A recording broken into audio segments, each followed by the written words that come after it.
Bonjour à tous et bienvenue sur le podcast J'ai l'œil du tigre. Je suis Claire, la muséographe et scénographe de Fun in Museum. Mon métier, c'est d'aider les musées, les équipements touristiques et tous les professionnels du patrimoine à trouver des solutions pour booster, rendre waouh l'expérience de leurs visiteurs. Chaque semaine, je vous donne les stratégies, les astuces et surtout de la bonne humeur pour réinventer avec moi le monde des musées, les rendre plus fun et vraiment accessibles à tous. Alors mettez-vous à votre aise, installez-vous confortablement et c'est parti pour l'épisode du jour.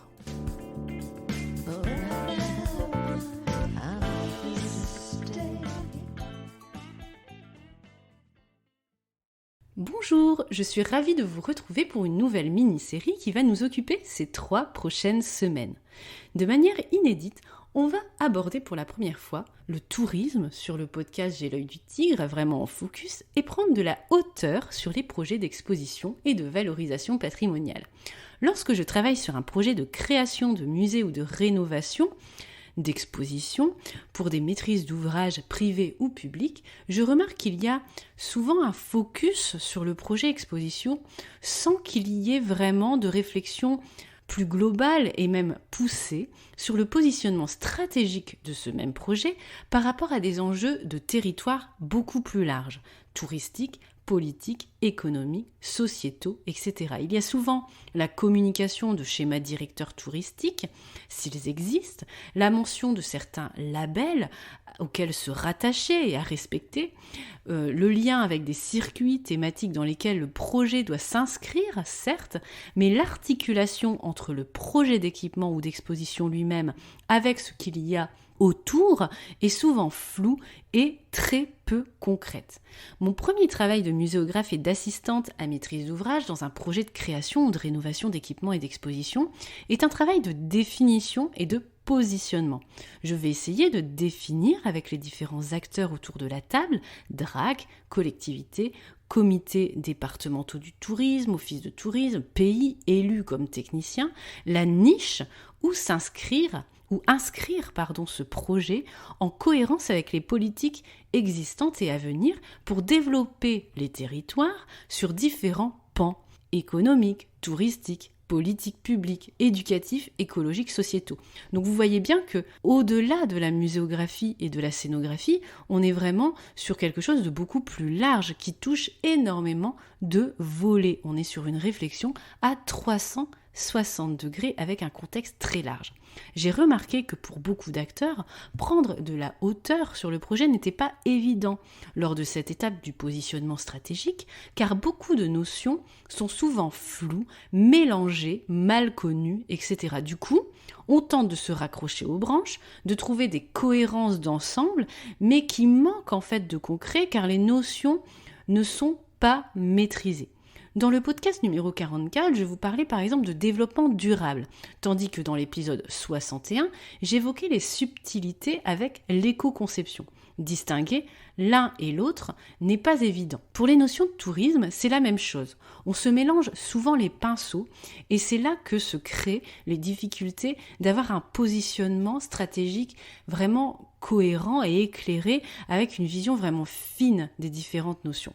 Alors, comment bien positionner et rattacher à une logique existante ou à venir un nouveau produit culturel et touristique, comme l'est un nouvel équipement muséal qui sort de terre par exemple, comme nouvelle expérience touristique, si on ne maîtrise pas les différentes voies qui se présentent devant nous pour que cette pièce de puzzle s'intègre à une logique d'ensemble et serve des fins plus grandes qu'une simple exposition ou qu'un nouveau lieu à visiter.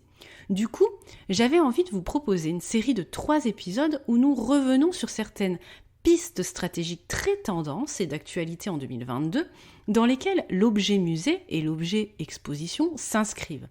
Le tourisme durable aujourd'hui, le slow tourisme la semaine prochaine et le tourisme expérientiel pour finir. Allez, on monte dans un drone, on prend de la hauteur sur nos projets et on définit les notions touristiques ensemble pour mieux positionner et intégrer nos projets muséaux patrimoniaux ensuite en toute connaissance de cause. Le tourisme durable, c'est quoi ? Quelle différence avec le slow tourisme, l'écotourisme, le tourisme responsable, solidaire, etc., qui forment finalement parfois un arrière-plan de nos cahiers des charges pour la création d'un nouvel équipement ou d'une nouvelle exposition. Le point commun entre toutes ces notions, c'est le développement durable, dont je vous parlais donc dans l'épisode numéro 44.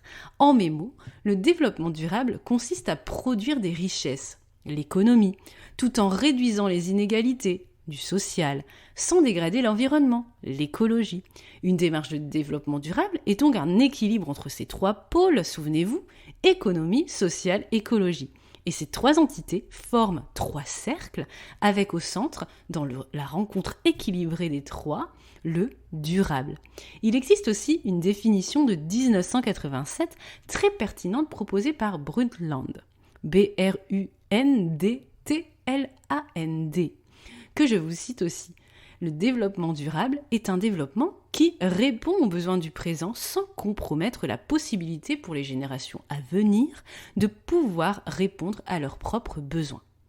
L'Organisation mondiale du tourisme, l'OMT, définit le tourisme durable, ou dit responsable, comme un tourisme qui tient pleinement compte de ses impacts économiques, sociaux et environnementaux actuels et futurs, en répondant aux besoins des visiteurs, des professionnels, de l'environnement et des communautés d'accueil. Donc vous voyez bien le lien entre le tourisme durable, ou dit responsable, et le développement durable avec ces trois entités qui reviennent, économie, sociale, écologie. Si on schématise le tourisme durable, on a donc au centre le tourisme durable, puis autour gravitent les autres notions, l'écotourisme, le slow tourisme, le tourisme communautaire, le tourisme équitable et le tourisme solidaire. Tous ont donc en commun le développement durable, cette notion de tourisme durable, mais aussi un objectif, celui de proposer un tourisme alternatif. Ce tourisme alternatif prend en compte les impacts écologiques, sociaux et environnementaux actuels et futurs. Le tourisme durable est un secteur en forte croissance. D'après l'association ATR, Agir pour un tourisme responsable, il progresse en moyenne de 20% par an en France. Il est donc important d'en connaître l'existence et de se positionner sur cette tendance qui de plus est cohérente avec les enjeux actuels, notamment écologiques. On sait que les années et décennies qui viennent sont déterminantes à ce sujet et que c'est maintenant que tout se joue. Rentrons à présent dans davantage de concret et déroulons la pelote de laine du tourisme durable avec ses différentes déclinaisons, slow tourisme et compagnie. Sachez que ces différentes déclinaisons renvoient en fait à ce qui est valorisé lors du voyage. L'environnement, la nature, le social ou l'économie. Et oui, toujours les trois mêmes choses. Et bien sûr, vous vous en doutez, les trois entités s'imbriquent entre elles et sont perméables. J'ai trouvé sur un site d'une agence de voyage québécoise, Passion Terre, des définitions très concrètes de ces multiples déclinaisons que je vous partage car elles sont parlantes et très simples. Passion Terre décrit le tourisme durable comme une philosophie directement inspirée du développement durable. Il englobe toutes les formes de tourisme respectueuses de l'environnement et soucieuses du bien-être des populations hôtes. Le tourisme responsable, ensuite, est une démarche volontaire du voyageur ou du voyagiste. Voyager responsable, c'est minimiser au maximum son impact sur l'environnement et sur le mode de vie local. Le tourisme communautaire à présent. Le tourisme communautaire est une forme de tourisme dans lequel l'accueil est intégralement géré par les populations locales.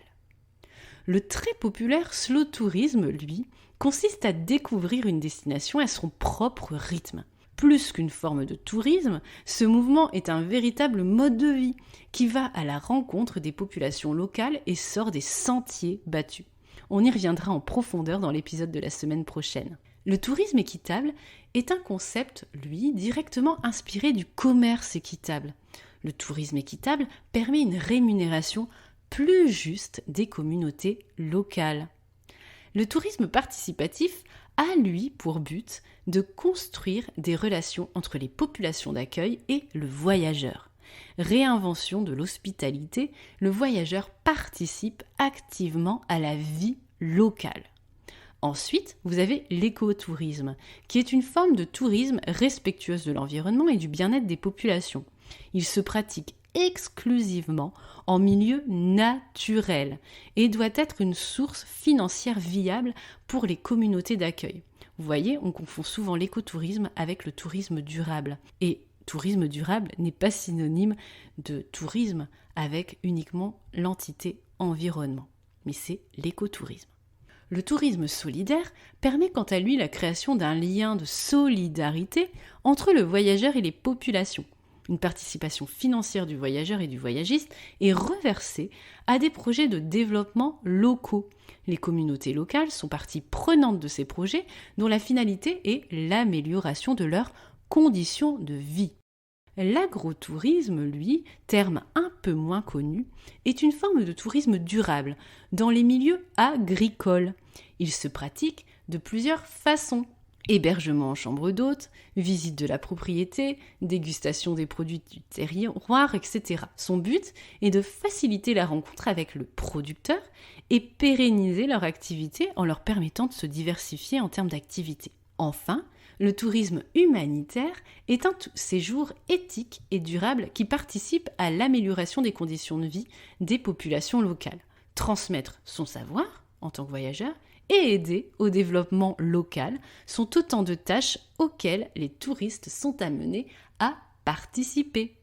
Bref, comme l'affirme Gérard Ruiz dans un article de référence que je vous mets en description du podcast, le tourisme durable constitue alors un outil d'intégration de l'économie verte dans la production et la consommation durable des produits touristiques, dont font partie les musées et autres lieux patrimoniaux. Il correspond à une prise de conscience collective de la nécessité de produire et consommer durablement dans toute la chaîne de l'offre et de la demande. Et dans cette chaîne, vous avez des choses à proposer en tant qu'acteur muséal et patrimonial, car je pense que le tourisme durable est l'avenir et l'arrière-plan de nos métiers. J'espère que cet épisode définition Kezako vous a plu et qu'il vous inspirera pour positionner votre future offre de visite ou même pour voyager autrement lors de vos futures vacances. N'hésitez pas à me partager sur les réseaux sociaux et notamment Instagram la déclinaison du tourisme durable qui vous inspire le plus dans la vie et au bureau dans votre structure dans cette checklist. Tourisme responsable, tourisme communautaire, slow tourisme, tourisme équitable, écotourisme, tourisme solidaire, agrotourisme, tourisme humanitaire. À la semaine prochaine sur J'ai l'œil du tigre en mode slow. Si tu as aimé ce que tu as entendu et que tu fais partie des 23% qui écoutent J'ai l'œil du tigre sur Apple Podcast ou une autre plateforme d'écoute qui te permet de me laisser un commentaire et des petites étoiles, 5 j'espère, eh bien je compte sur toi. C'est grâce à toi et à ce petit geste de quelques secondes que nous pourrons aider ensemble le podcast à se faire connaître, à le développer pour aider un maximum de personnes comme toi à faire avancer le monde de la culture et à rendre les musées plus fun et vraiment accessibles à tous. Ce podcast, ce n'est pas le mien, c'est le tien, celui de ceux qui veulent faire bouger les lignes du secteur culturel, le faire briller comme tous ceux qui y participent avec leur talent, leur passion et l'œil du tigre.